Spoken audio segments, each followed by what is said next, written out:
Lutter contre les fraudes sociales. Cette semaine, Gabriel Attal a dévoilé le plan d'action du gouvernement.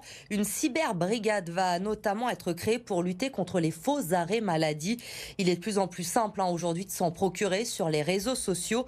À Lyon, des détectives privés partent déjà, eux, à la chasse aux fraudeurs. Stéphanie De Silguy et Olivier Jouglard. Baptiste est un détective privé un peu à part. Il chasse les faux arrêts maladie dans la région.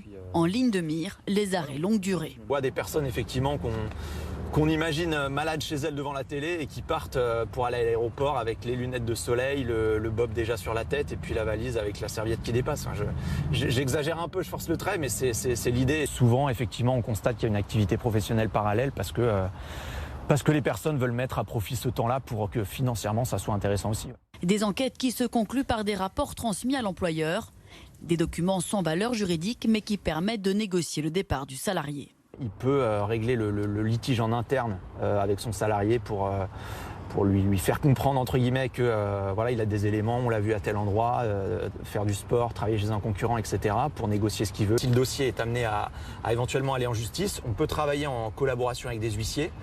Voilà, justement pour que l'employeur puisse se défendre en justice s'il faut aller en justice.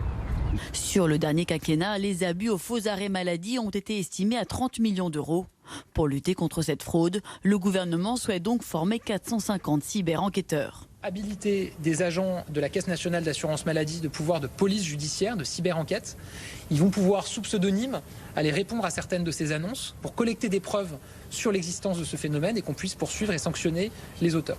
Du côté des fraudeurs, les conséquences sont lourdes, l'amende pouvant s'élever jusqu'à 300% du préjudice subi par l'assurance maladie.